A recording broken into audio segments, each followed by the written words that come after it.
when I first had the idea for Disrupt DC years ago, focusing on government and election integrity, I didn't even think about the US Census. But it's just such a common sense, natural fit for Disrupt DC, both because it's vital to the functioning of our government, but also because census data is so important to business.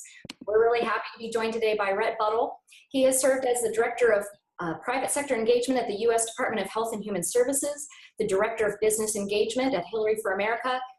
He was the President of Small Business Majority and more. Today, he's the founder of Public-Private Strategies and a senior fellow at the Aspen Institute, where his focus is providing leadership and forming strategic partnerships for public policy change, including the 2020 census. So as a consultant to the National Business Census Task Force, he's leading a collaborative effort to address these gaps and figure out how we can address these problems where technology and process may not be getting us the best census possible. So Rhett, I'll hand it off to you. Wonderful. Well, thank you all so much. And I just want to spend a quick moment. You guys are quick on it because the announcement just came out today about Aspen. So your information is very current. So I appreciate that. What I'd like to do today is just talk a little bit about the census, why it's important to business. I want to just quickly sort of maybe lay out what are some of the current challenges to the census that you all are aware. And then last, would like to close about some ways that as business leaders, you might be able to get engaged. So just quickly, I think most folks know, but one of the things that's really important about the census is it's one of the very few things that's actually required in our Constitution. As many of you know, it actually is the mechanism by which we collect a whole host of data, including most of the things about household, group facilities, people, gender, race, ethnicity. A core part of the census is something that you may never have ever heard of, but is really important, which is called the American Community Survey. The American Community Survey, or if you hear census dorks talk about it like us, we call it the ACS. It's an ongoing annual survey of roughly 3.5 million addresses. As many of you know, the census exercise happens about every 10 years, and that's when we go around and every household is counted. But many of the other parts that are important to the census are actually implemented on a much smaller scale every year through the ACS and through other census survey programs like the Economic Census Survey Program. And all of this data is data that is used to collect information on demographics, social impacts, economic characteristics. So it is critical data, not only for the government to make decisions, but also for the private sector. In addition to being important to the private sector, I think most of you know the census lays the foundation for redistricting at all levels of government. So that obviously includes the U.S. House of Representatives. So there's a direct tie back to the conversation we've been having. But on the private sector side, businesses use this to make decisions about how they're going to run marketing campaigns, where they're going to open new stores. Governments use it to make decisions about what small business programs, what grant and loans to make around local economic data like small business development centers. It also guides a whole host of decisions on business tax incentives and ways in which local governments think about ways to create incentives for businesses to come into their community. The good news is that a lot of folks in the business community have generally been aware of how important the census data is, but given everything that's going on in the current political landscape, we've seen a real urgent need to make sure that the business community knows more about what's going on with the current census. But just quickly, as you can imagine, the census is critical to almost every fiber of the business community. So for example, in the retail industry, most of you probably know what Kroger is. You definitely know what Target is. Target uses the ACS data that I was talking about to determine the optimal mix of goods, how they stock their stores around the country. It's critical to big banks and financial institutions who use a lot of this information as well. And then a big industry, and probably relevant to a lot of folks in San Francisco and in the tech community, and a lot of folks on this call, is, as you can imagine, it is incredibly important to the data-intensive tech industry as they think about how to develop their products. And a lot of entrepreneurs use census data to help guide their decisions why they're trying to figure out what their market share is going to look like and how exactly they're going to retain and recruit talent. So lastly, let me just quickly talk about what are some of the current threats to the census and why we are working so hard to raise education around it. there are really sort of a few big threats. Four.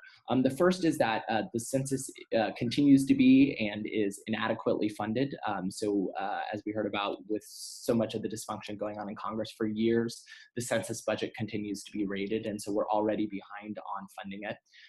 The second is that the census, as you can imagine, is an incredibly complex undertaking. And for the first time in 2020, the census is actually going online. The way I like to characterize this for people is if you remember the rollout of healthcare.gov, think about that, but in the context of the census. And so there's a lot of uncertainty about how that rollout is going to go and what it's going to look like and whether our government's going to be prepared. There continues to be harmful legislation popping up to impact the way in which data is collected to make sure that we're getting the best data possible. And I'm not sure if folks on this call are familiar, but the Census Bureau is actually without a director right now. So John Thompson, who has been the longtime Census Bureau, actually stepped down early in the Trump administration. We have had some recent testimony from the current Secretary of Commerce, Wilbur Ross, who has actually said some decent things about the census. But obviously, it's really important to have someone who's actually running the Bureau with this really complex program being rolled out, especially given the fact that it is going online for the very first time. So all in all, we are worried about these sort of four big buckets of problems, and we realize that business leaders are critical to making the case to both policymakers, but also the current administration about the importance of the census. And so really there's a few important ways businesses can get involved. So I'll touch on those and then happy to take questions. The first is obviously business leaders carry significant weight with policymakers. Having them weigh in, raise their voice, do op-eds, LTEs, talk to their members of Congress is really important piece as we talk about the importance of not only the census to our democracy, but how important it is to the economic sector. The second piece is as we move towards the get out the count phase, so as we move away from the public policy phase, we will be working with business to get information out to consumers about why the census is important. So we'll be trying to work with private sector partners, everything from corporations down to small businesses, to raise awareness, to make sure everyone is counted. As you can imagine, given the some of the comments made by this administration around immigration and some of the things that are going on with DACA, there's a huge fear that a lot of folks in immigrant communities and particularly minority communities might not feel comfortable coming forward and being counted.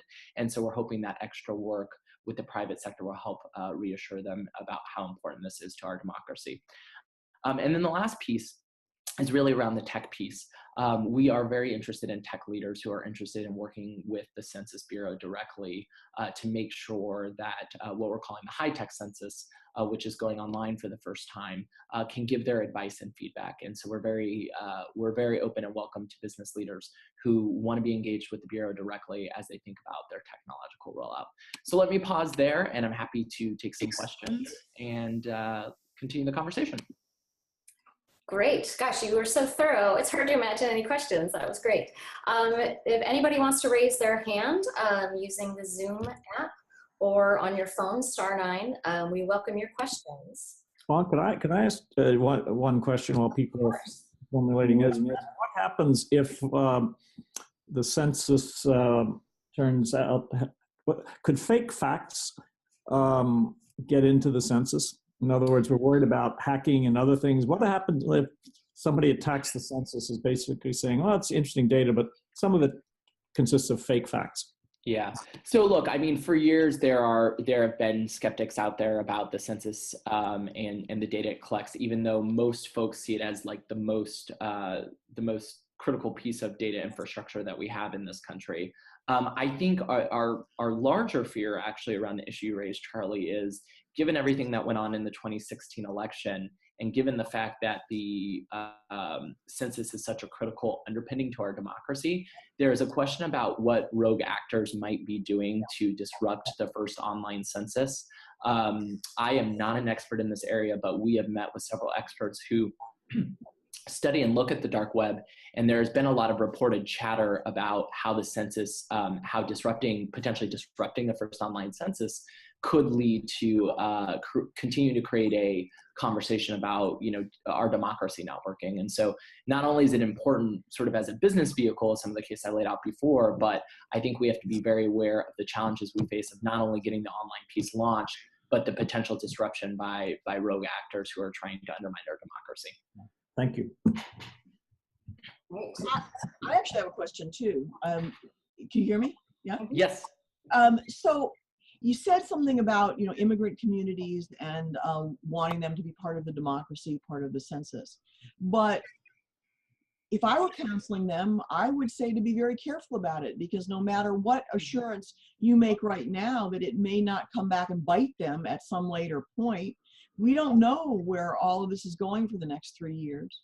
And we don't know where a lot of this sentiment is going. So could it backfire and actually hurt them to stand up and be counted? Well, I don't work for the U.S. government anymore. I used to, but obviously I can't speak for the Trump administration. So, I don't think we know. I mean, I think the issue that you're putting a pin in is a huge problem, because particularly, in previous census, we've been able to work with the Department of Homeland Security and other agencies that work on immigration issues and get letters and statements from them basically saying everyone should step forward and be counted, and feel as though that they or potentially family members that they live with will not come under increased scrutiny because of doing so. To date, we haven't heard whether this administration has a plan to do a similar letter like that, or whether they will encourage that. I think we've been working with a lot of folks in the civil rights community, Americans Advancing Justice for Asian Americans, NALEO, the National Association of Latino Elected Officials, and they continue to flag this with the Bureau as a serious threat, given some of the rhetoric that's come out of the current administration. And so, we're trying to find ways to continue to communicate with this population, but I think the answer is unknown.